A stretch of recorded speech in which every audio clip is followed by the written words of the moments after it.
గణపతియే నమః. స్వర్ణలక్ష్మీ నమస్తే అస్తు. పరబ్రహ్మ స్వరూపిణి రాజ్యం దేహి ధనం దేహి సర్వకామాంచ దేహి మే. ప్రతి ఒక్కళ్ళకి స్వర్ణలక్ష్మి అమ్మవారు బ్రహ్మ జ్ఞానాన్ని ఇవ్వాలని, తద్వారా ప్రతి ఒక్కళ్ళు ప్రతి నిమిషము చక్కగా నవ్వుతూ హ్యాపీగా ఉత్సాహంగా ఉండాలని, అలానే కొన్ని సందర్భంలో మనకు నచ్చినవి వస్తాయి, కొన్నిసార్లు కొంచెం లేటుగా రావచ్చు. అలానే మనకు నచ్చిన వాళ్ళు కొన్నిసార్లు మన దగ్గర ఉండవచ్చు, కొన్నిసార్లు దూరంగా ఉండవచ్చు. ప్రతి సందర్భంలో కూడా ప్రతి ఒక్కళ్ళు చక్కగా నవ్వుతూ హ్యాపీగా ఉండాలని, ఉత్సాహంగా ఉండాలని, అలానే మనస్తత్వం మనకి అమ్మవారు ఇవ్వాలని చెప్పేసి మనం కోరుకుందాం. అంతేకాకుండా అమ్మవారు మనకి ధనాన్ని ఇవ్వాలి, ఐశ్వర్యాన్ని ఇవ్వాలి, సర్వకామాంచ సిద్ధి, అనుకున్న ప్రతి కొరకు కూడా నెరవేరాలి. అట్లాంటి యొక్క అమ్మవారి యొక్క కృపా కటాక్షం మన మీద ఉండాలి. మనం ఎంతో ఉన్నతంగా ఎదగాలని చెప్పేసి మనం కోరుకుందాం. అంతేకాకుండా రాజ్యం దేహి, ప్రతి ఒక్కరికి ఒక అధికారము, పవరు, స్టేటస్, ఒక దర్జా, దర్పం, ఇవన్నీ కూడా ప్రతి ఒక్కరికి అమ్మవారికి మన అందరికీ ఇవ్వాలని చెప్పేసి మనం కోరుకుంటూ మనం మే మంత్ యొక్క రాశి ఫలాలు చెప్పుకుంటున్నాం. మే మంత్ రాశి ఫలాలు ఈ మంత్లో చాలా విశేషాలతో కూడుకొని ఉంది. ముందుగా ఒక 2 నిమిషాలు వాటి గురించి చర్చించుకొని తర్వాత 12 రాశుల గురించి మనం మాట్లాడుకుందాం. ఈ మాసం మనకు వెరీ ఇంట్రెస్టింగ్గా పౌర్ణమితో స్టార్ట్ అయ్యి ఈ మాసం అంతా అంటే మే మంత్ అంతా పౌర్ణమితో స్టార్ట్ అయ్యి పౌర్ణమితో ఎండ్ అయిపోతుంది. మనం చూసుకుంటే ఇందులో వైశాఖ మాస పౌర్ణమితో స్టార్ట్ అయ్యి జ్యేష్ఠ మాస పౌర్ణమికి మనకి మే మంత్ అంతా ఎండ్ అయిపోతుందని గమనించుకోవాలి. ఇందులో 3 ముఖ్యమైన విశేషాలు ఉన్నాయండి. ఒకటి, ఈ మంత్ మనకి బిగినింగ్లోనే బుద్ధ పూర్ణిమతో స్టార్ట్ అయిపోతుంది. దీన్ని గురు పూర్ణిమ అంటారు, బుద్ధ పూర్ణిమ అని అంటారు, వైశాఖ మాస పూర్ణిమ అంటారు. చాలా చాలా విశిష్టత కలిగిన పూర్ణిమ. పర్టికులర్గా గురువుకు సంబంధించి, చంద్రుడికి సంబంధించి ఎవరైనా కనుక దోషాలు ఉంటే ఆ రోజున మెడిటేషన్, ధ్యానం చేస్తే చాలా బాగుంటుంది. కొన్ని వైష్ణవ టెంపుల్లో విష్ణుమూర్తికి కళ్యాణ మహోత్సవం కూడా జరుపుతూ ఉంటారు. చాలా చోట్ల జాతరలన్నీ జరుపుతూ ఉంటారు. ఒక వెరీ ఇంట్రెస్టింగ్, చక్కగా బాగా ఎంజాయ్ చేయవలసిన పౌర్ణమి వైశాఖ మాస పౌర్ణమి. తర్వాత మనకి 12 తారీఖు హనుమత్ జయంతి ఉంది. ఇది చాలా చాలా ముఖ్యం. పర్టికులర్గా ఏలినాటి శని ఎవరికైతే ఉంటుందో, తర్వాత కుజుడు అనుకూలంగా ఎవరికైతే ఉన్నారో వీళ్ళు ఈ హనుమత్ జయంతిని చక్కగా జరుపుకోవాలని నేను కోరుకుంటున్నాను. ఆస్ట్రాలజికల్గా అంటే జ్యోతిష శాస్త్రం ప్రకారం ఒక ముఖ్యమైన విషయం ఉందని అందరికీ బాగా తెలిసింది. కర్తరి అంటారు. అంటే సూర్యుడి కృతికా నక్షత్రంలో ప్రవేశించిన తర్వాత సూర్యుడి యొక్క తీవ్రత చాలా అధికంగా ఉంటుంది కాబట్టి ఈ 13 రోజులు 15 రోజులు కర్తరే అంటారు. ఈ రోజుల్లో ఎక్కువగా మంచి పనులు చేయకుండా నిషిద్ధం అని చెప్తూ ఉంటారు. అంటే ఈ మాసంలో కర్తరి వచ్చేటప్పటికి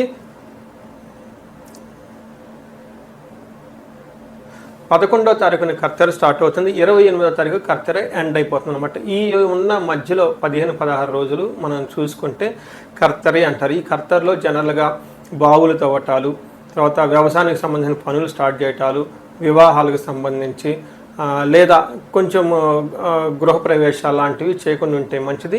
అయితే ఈ కర్తర ఆధ్యాత్మికానికి సంబంధించిన పనులు చేయడానికి చాలా చాలా యోగ్యతనిస్తూ ఉంటుంది. హోమాలు చేసుకోవచ్చు, విద్యారంభం చేసుకోవచ్చు, చాలా మంచి పనులు ఆధ్యాత్మిక సంబంధించిన ఎలాంటి పనులైనా చక్కగా చేసుకోవచ్చు. అలానే ఇంటికి సంబంధించిన పనులు, పాత ఇంటికి సంబంధించిన పనులు అవన్నీ చక్కగా చేసుకోవచ్చు.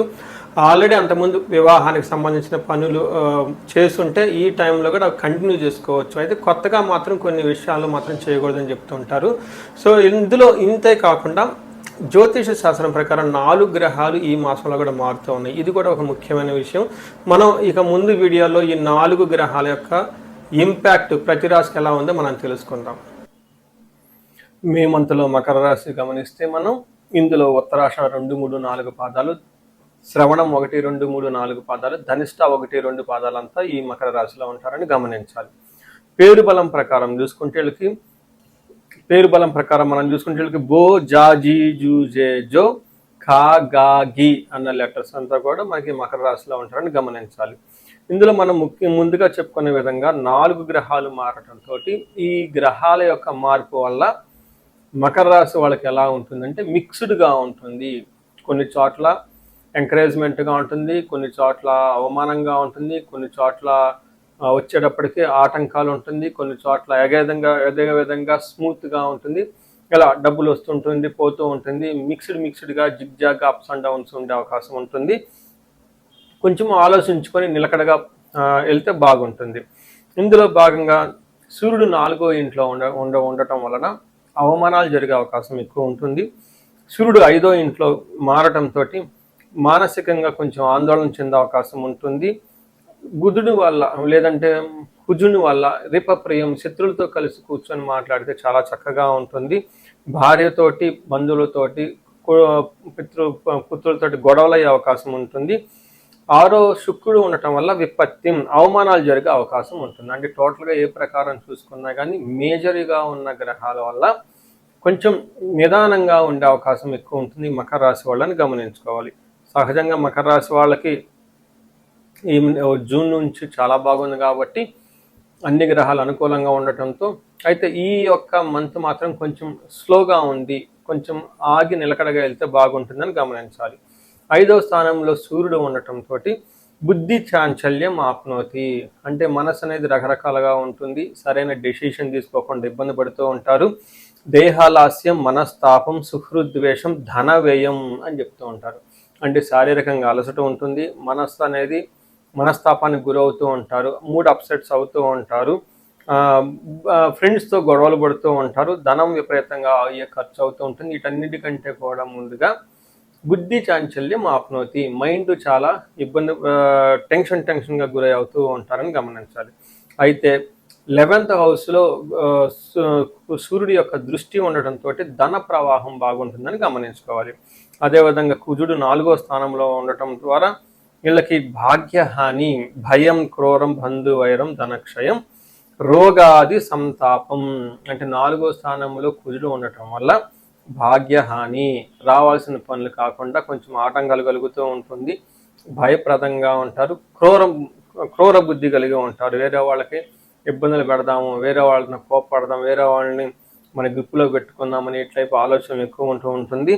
దీనితో కాకుండా సంతానానికి లేదంటే ఇంటికి సంబంధించిన వ్యవహారాలు ఇబ్బందులు పడతారని గమనించుకోవాలి. అయితే ఇక్కడ కూడా ఒక వెరీ ఇంట్రెస్టింగ్ థింగ్ ఏంటంటే 7వ స్థానానికి కుజుడు 7వ స్థానాన్ని 11th హౌస్ స్థానాన్ని చూడటంతో ధన ప్రవాహం బాగుంటుంది, కానీ మానసికంగా అశాంతిగా టెన్షన్గా ఉండే అవకాశం ఉంటుంది. అయితే ఇప్పటిదాకా మనం చెప్పుకునే విధంగా శుక్రుడు కూడా వీళ్ళకి అంత సపోర్ట్ ఇవ్వటం లేదు, కొంచెం జాగ్రత్తగా ఉండాలి. శుక్రుడు ఏం చేస్తున్నారంటే విరోజ శత్రు పీడాంచ జ్ఞాతీనాంచ విరోధద ఆయాసో ధారాపుత్ర ద్వేషై అని చెప్తారు. అంటే ఇక్కడ శుక్రుడు కూడాను వేరే వాళ్ళతో మీకు గొడవలు అయ్యే అవకాశాన్ని చూపిస్తూ ఉన్నారు. పర్టికులర్గా శత్రువుల పీడ, తర్వాత జ్ఞాతీనం బంధువుల ద్వారా గొడవలు, ఆయాసో శారీరకంగా చాలా అలసటగా ఉంటుంది, ధారాపుత్ర ద్వేషై భార్యతోటి పిల్లలతోటి గొడవలే అవకాశం ఉంటుందని గమనించుకోండి. అంటే ఏ ప్రకారంగా చూసుకున్నాను, మకర రాశి వాళ్ళకి వచ్చే మే మంత్ కొంచెం ఇబ్బందులతో కూడుకొని ఉంటుందని గమనించాలి. ఇందులో ఉత్తరాషాఢ, శ్రవణం, ధనిష్ట 3 నక్షత్రాలు ఉంటాయి. మనకి మహర్షులు అంగగోచారం అన్న ఒక కాన్సెప్ట్ ద్వారా ఒక్కొక్క నక్షత్రం ప్రకారం కూడా మనకి ప్రిడిక్షన్ చెప్పొచ్చు. వాటికి ఉన్న గ్రహాల యొక్క స్థితిని బట్టి, గ్రహాలు ఉన్న రాసులను, గ్రహాలు ఉన్న నక్షత్రాలను బట్టి ఈ నక్షత్రం ఎంతవరకు ఉంది, ఎప్పుడుంది, దీని యొక్క ప్రభావం ఏంటని కూడా మనం తెలుసుకోవచ్చు. అందులో భాగంగా ఉత్తరాషాఢ నక్షత్రం వాళ్ళకి జయప్రదంగా ఉంటుంది, ధనప్రాప్తి ఉంటుంది. అయితే వీళ్ళకి కలహము, బంధనము, రోగము ఉంటుంది. అంటే బంధించబడినట్లు ఉంటారు, కన్ఫ్యూజ్డ్ అనే స్థితిలో ఉంటారు, ముందుకు వెళ్ళాలో అర్థం కాకుండా ఉండే అవకాశం ఉంటుందని తెలుసుకోవాలి. అలానే శ్రవణ నక్షత్రం వాళ్ళు చూసుకుంటే వీళ్ళకి జయప్రదంగా ఉంటుంది, ధన ప్రవాహం బాగుంటుంది, బంధించబడినట్లు ఉంటారు, రోగము, కలహము అంటే గొడవలు వస్తుంటుంది, హెల్త్ కొంచెం సరిగా ఉండదు, దీంతో లాట్ ఆఫ్ కన్ఫ్యూజ్డ్ అయిన పరిస్థితులు, అంటే ఏమంటారు, సరైన డెసిషన్ తీసుకోలేకుండా ఇటు వెళ్తే బాగుంటుందని టెన్షన్ పడే అవకాశం ఉంటుంది. అలా ఇలా బంధించబడినట్లు ఉన్న పరిస్థితి నుంచి బయటకు రావడానికి విష్ణు ఆలయాలు దర్శిస్తే ఇంకా చాలా బాగుంటుంది. అంటే చాలామంది ఎన్ఆర్ఐలు ఫోన్ చేస్తూ ఉంటారు, ఏమంటే ఇండియాలో ఉంటే బాగుంటుందా ఈ టైంలో, లేదంటే యుఎస్లో ఉంటే బాగుంటుందా, అసలు మాకు సెటిల్మెంట్ ఎక్కడ అవుతుంది, ఇండియాలో అవుతుందా లేదా ఫారిన్లో అవుతుందా, ఈ టైంలో మీకు బిజినెస్ బాగుంటుందా, జాబ్ బాగుంటుందా, ఏది చేస్తే మేము చాలా ఫాస్ట్గా ఎదుగుతాం అనే డౌట్లు చాలామందికి ఉంటూ ఉంటాయి. దీనికి ఆన్సర్ మీ హారోస్కోప్లోనే ఉంటుంది. మీ హారోస్కోప్లో తెలవకుండా ఎన్నో రహస్యాలు ఉంటాయి, ఎన్నో స్ట్రెంత్ కూడా ఉంటుంది. ఒకసారి హారోస్కోప్ చూపించుకుంటే మీకున్న క్లారిఫికేషన్ చాలా బాగా వస్తుంది, ఆ కన్ఫ్యూషన్ పైన తెలుసుకోవచ్చు. దీనితో పాటు ధనిష్ట నక్షత్రాలకు జయప్రదంగా ఉంటుంది. బంధనము, భయము, గొడవలు, కలహము జరుగుతూ ఉంటుంది. ఇంతేకాకుండా ఈ నక్షత్రం వాళ్ళకి శ్రవణ నక్షత్రం, ధనిష్ట నక్షత్రం వాళ్ళకి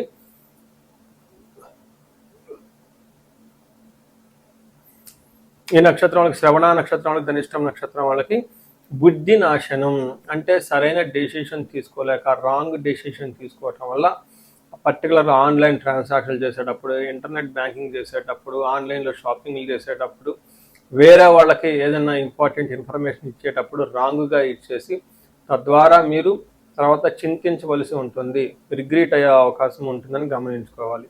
సో వీళ్ళకి రాశి వాళ్ళకి పర్టికులర్గా మేజర్ గ్రహాలు ఇవి బాగా ఉండకపోవడంతో రుద్రాభిషేకం ఒకసారి చేపించుకుంటే చాలా బాగుంటుంది. మన్యు పాశుపత అభిషేకం చేపించుకుంటే ఇంకా చాలా బాగుంటుంది. లేదా మహన్యాసపూర్వకంగా ఏకాదశి రుద్రాభిషేకం చేపించుకుంటే ఇంకా చాలా బాగుంటుంది. వీళ్ళకి సూర్యుడికి సంబంధించి తండ్రిల సమానులైన వాళ్ళతో చక్కగా ఆశీర్వాదంతో పనులు చేస్తే కలిసి వస్తుంది. కుజుని యొక్క ప్రభావం మూలంగా ఉండటంతో కందులు దానం చేసిన, సుబ్రహ్మణ్యేశ్వర స్వామి అష్టకం చదివినా కానీ, లేదంటే జంట నాగులు కట్ట అంటారు, ఇక్కడ మనం కొంచెంసేపు మెడిటేషన్ చేసుకొని వాళ్ళకి చిన్న పూజ చేసినా కానీ చాలా చక్కగా బాగుంటుందని మీరు గమనించుకోవాలి. ఈ రాశి వారికి ముఖ్యంగా ఎవరైతే ఏజ్ 35 నుంచి 45 మధ్యలో ఉన్నారో వాళ్ళకి ఒక రీసెర్చ్ గ్రూప్ లాగా స్టడీ చేస్తున్నాను నేను. ఎవరికైనా గనక ఆర్థికంగా ఇబ్బందులు పడిపోతూ ఉంటే స్వర్ణలక్ష్మి విశేష హోమం అని ఉంటుంది, దాన్ని చక్కగా జరిపించుకోండి. తద్వారా మీకు బహుముఖ ఆదాయము వనరుల ద్వారా వచ్చే అవకాశం ఉంటుంది. మల్టీ సోర్సెస్ ఆఫ్ ఇన్కమ్ వస్తుంది. అంతేకాకుండా భార్యాభర్తల మధ్య చాలా చక్కగా అన్యోన్యంగా ఉండాలి, అభివృద్ధి జరగాలనుకున్నప్పుడు అన్యోన్య దాంపత్య పాశుపత అభిషేకము లేదా విశ్వావసు గంధర్వరాజ అభిషేకం అని ఉంటుంది, దాన్ని చక్కగా జరిపించండి. అంతేకాకుండా చాలాసార్లు మేము చండీ హోమాలు ఎక్కువ జరిపిస్తూ ఉన్నాము. లాస్ట్ మంత్ చూసుకుంటే చాలా చండీ హోమాలు చేశాము. ప్రతి ఒక్కళ్ళకు కూడా శత్రు బాధలు ఉన్నా, లేదంటే కోర్టు వ్యవహారాల్లో సరైన అట్టిడు కాకుండా మధ్యలో ఆగిపోతున్న, మీరు ఆఫీసుల్లో ఒక మంచి మేనేజర్ లెవెల్ పొజిషన్లో ఉండి సీనియర్ పొజిషన్లో ఉన్న, మీ మీద ప్రమోషన్ రాకుండా అడ్డుపడుతున్న వేరే వాళ్ళు మేము కావాలని ఇబ్బంది పెడుతున్నా కానీ ఇలాంటి వాళ్ళు చండీ హోమం చేయించుకున్న, అలానే రాహు దశ ఎవరికైతే నడుస్తుందో వాళ్ళంతా రాహు అంతర్దశలో వాళ్ళు ఉన్నారో చండీ హోమం చేయించుకుంటే చాలా బాగుంటుంది. అంతేకాకుండా ఇది పిల్లలకి అకాడమిక్ టైం కాబట్టి మనకి విద్య బాగా రావటానికి మనకి 3 రకాల దేవతలను ఉపాసన చేస్తూ ఉంటారు జనరల్గా. హయగ్రీవ స్వామి, మేధా దక్షిణామూర్తి, నీలా సరస్వతి. మీ యొక్క ఇండివిజువల్ యొక్క జాతకం చూపించుకొని ఒక్కసారి ఆ యొక్క మీ యొక్క జాతకానికి అనుగుణంగా ఏ దేవతలకు సంబంధించిన ఉపాసన చేస్తే బాగుంటుంది, ఆరాధిస్తే బాగుంటుందో తెలుసుకొని తద్వారా ఆ యొక్క దేవతలకు పర్టికులర్ మేధా దక్షిణామూర్తికి మూలమంత్ర జపము, హోమము, దానాలు ఇవన్నీ చేసుకుంటూ ఉంటే అకాడమిక్స్లో పెర్ఫార్మెన్స్ వచ్చే అవకాశం ఎక్కువ ఉంటుంది. ఇవి కాకుండా మీకు ఎలాంటి సమస్య ఉన్న, కాలసర్ప దోషం ఉన్న, పర్టికులర్గా వివాహానికి ఇది మ్యారేజెస్ టైం కాబట్టి మీకు 28 సంవత్సరాలు 27 వచ్చి ఇంకా వివాహం పోవట్లేదంటే ఖచ్చితంగా ఏదో ఒక దోషం ఉంటుంది. అవన్నీ చూపించుకొని పరిహారాలు చూపించుకుంటే తీవ్రతను బట్టి చక్కగా పెళ్ళే అవకాశం ఎక్కువ ఉంటుంది. ఇవి కాకుండా మీ లైఫ్ అప్పటిదాకా 35 ఇయర్స్ వరకు చాలా బాగుంది, మాకు 35, 45 మధ్యలో ఉండి అనుకోని విధంగా మేము మధ్యలో కెరీర్లో ఆగిపోయాము, స్టాగ్నేషన్ పీరియడ్ వచ్చింది, కన్ఫ్యూజన్ వచ్చింది, ఎటెల్లలో అర్థం కావట్లేదు అనుకున్న వాళ్ళు ఒక్కసారి జాతక చక్రం చూపించుకొని ఎందుకు ఇది వచ్చింది, దానికి ఏమన్నా శాపాలు ఉన్నాయా, లేదంటే ఏమన్నా గ్రహ దోషాలు ఉన్నాయో తెలుసుకొని ఆ శాపాలు ఆ గ్రహ దోషాలు తీసేసుకుంటే లైఫ్ 10 ఖచ్చితంగా ముందుకెళ్తూ ఉంది.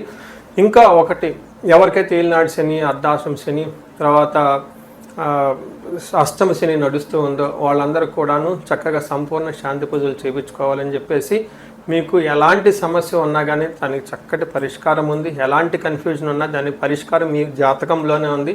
చక్కగా పరిష్కారాలు చేసుకొని మీరు జీవితంలో 10 ముందుకు ఎదగాలని, మీకు అష్టైశ్వర్యాలు కలగాలి, భోగభాగ్యం కలగాలి, చక్కగా సమాజంలో ఉన్నతంగా ఉండాలని చెప్పేసి నేను కోరుకుంటున్నాను.